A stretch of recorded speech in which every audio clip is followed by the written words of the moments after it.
ಪ್ರಶ್ನೆ ಗುರುಜಿ. ಈಗ ದೊಡ್ಡ ಹೇಳಿ. ದೊಡ್ಡ ಕಾಯಿಲೆಗಳು ಯಾಕೆ ಬರ್ತಾವೆ? ದೊಡ್ಡ ದೊಡ್ಡ ಕಾಯಿಲೆ, ಏಡ್ಸ್, ಕ್ಯಾನ್ಸರ್ಸ್ ಅಂತದ್ದು ಯಾಕೆ ಬರುತ್ತೆ ವೆರಿ ಕಾಯಿಲೆಗಳು? ಸಿಂಪಲ್. ಎಲ್ಲ ಕರ್ಮಗಳು ಪ್ರಭು, ಕರ್ಮಾನುಸಾರವಾಗಿ ಓಕೆ. ಬರುತ್ತೆ. ಸೊ ಇನ್ನೊಂದು ಕಾಯಿಲೆಗಳು ಅಂದ್ರೆ ಏನು? ಇವಾಗ ನಾನು ಯಾವಾಗ ಹೋಗಿ ಹೇಳ್ತಿದ್ದೀನಿ, ಜನ್ಮ, ಮೃತ್ಯು, ಜರ, ವ್ಯಾಧಿ ಅಂತೀನಿ. ಕರೆಕ್ಟ್?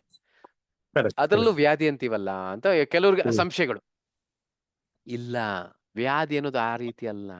ಸಾಯೋ ವ್ಯಕ್ತಿಗೆ ಇದು ಭಾಗವತದಲ್ಲಿ ವರ್ಣನೆ ಇದೆ.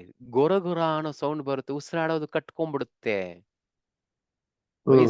ಸಾಯುವ ಸಂದರ್ಭದಲ್ಲಿ ಇದೆಲ್ಲ ಕಟ್ಕೊಂಡು ಕೆಲ್ಸಗಳು, ಆರ್ಗನ್ಸ್ ಏನಿದೆ ಅದ್ರಲ್ಲಿ ಕೆಲಸ ಮಾಡಲ್ಲ, ಉಸಿರಾಡೋದು ಕಷ್ಟವಾಗುತ್ತೆ. ಆ ರೀತಿ ಬಂದ ನಂತರನೇ ಆತನ ಸಾವು ಬರೋದು. ನಾವೆಲ್ಲ ಪಾಪಿಗಳು. ಓಹ್. ಚೆನ್ನಾಗಿ ಆರೋಗ್ಯ ಹ್ಮ್ ಹ್ಮ್ ಇರೋವಾಗ್ಲೇ ನಮಗೆ ಹಲವಾರು ರೋಗಗಳು ಅನ್ನೋದು ಬರ್ತಾ ಇದೆ. ಇನ್ನೊಂದು ದೊಡ್ಡ ರೋಗ ಯಾವಾಗ ಬರುತ್ತೆ? ಮಾಡಬಾರ್ದು ಹ್ಮ್ ಮಾಡಿದಾಗ ದೊಡ್ಡ ರೋಗ ಬರುತ್ತೆ. ಹ್ಮ್ ಹ್ಮ್ ಹ್ಮ್ ಹ್ಮ್ ಹ್ಮ್ ಹ್ಮ್.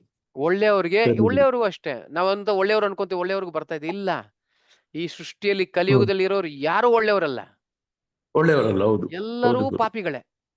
ಹೌದು. ಎಲ್ಲರೂ ಹೌದು ಪಾಪಿಗಳೇ. ಗುರು. ಸ್ವಾರ್ಥಕ್ಕೋಸ್ಕರ ಹೌದು ಗುರು. ಮಾಡ್ತಿರ್ತಾರೆ. ಕರೆಕ್ಟ್? ಹೌದು. ಸೊ ಆದ ಕರೆಕ್ಟ್. ಕಾರಣ ಪ್ರತಿಯೊಬ್ಬರು ಅದನ್ನ ಅನುಭವಿಸ್ಬೇಕು. ಹೆಂಗ ಅನುಭವಿಸ್ತಾರೆ? ಹಲವಾರು ರೋಗಗಳು, ಈ ಒಂದು ಶುಗರ್, ಬಿಪಿನೋ, ಥೈರಾಯ್ಡ್, ಆಳು ಮುಳು, ಏನೋ ಈ ರೀತಿ ರೋಗದಿಂದನೇ ಅವ್ರ ಜೀವನ ಇರುತ್ತೆ. ಅದೇ ರೋಗದಿಂದನೇ ಅದೇ. ಇರುತ್ತೆ. ಮಾಡಬಾರ್ದು ಮಾಡಿದಾಗ ದೊಡ್ಡ ರೋಗ ಬರುತ್ತೆ. ಆವಾಗ್ಲೇ ಓಕೆ. ಕ್ಯಾನ್ಸರ್ಗಳು, ಏಡ್ಸ್ಗಳು, ಅದು ಇದು ಅಂತವೆಲ್ಲ ಬರುತ್ತೆ. ಪ್ರಕೃತಿ ಪ್ರಭು, ಓಕೆ. ಇದು ಪ್ರಕೃತಿ ಪ್ರಕೃತಿ. ಅದೇ ಸ್ಪಂದಿಸುತ್ತೆ. ಅದೇ ಗುರು. ಅದೇ ಅದೇ ನಾವೇನ್ ಗುರು. ಮಾಡ್ತೀವಿ ಆ ರೀತಿ ನಮಗೆ ಸ್ಪಂದಿಸುತ್ತೆ. ನೀವು ಒಳ್ಳೆ ಕರೆಕ್ಟ್. ಮನಸ್ಕರ ಆಗಿರಿ, ಒಳ್ಳೆ ಮನಸ್ಥಿತಿಯವರೇ ನಿಮಗೆ ಕಾಣಿಸ್ತಾರೆ. ನೀವು 4 ಜನರಿಗೆ ಗೌರವ ಕೊಡಿ, 10 ಜನ ನಿಮಗ್ ಗೌರವ ಕೊಡ್ತಾರೆ. ಕೊಡ್ತಾರೆ. ನೀವು ಕರೆಕ್ಟ್ 4 ಗುರುಜಿ. ಜನರನ್ನ ಬೈರಿ, 10 ಜನ ಬಂದು ನಿಮ್ಮನ್ನ ಹ್ಮ್. ಬೈತಾರೆ.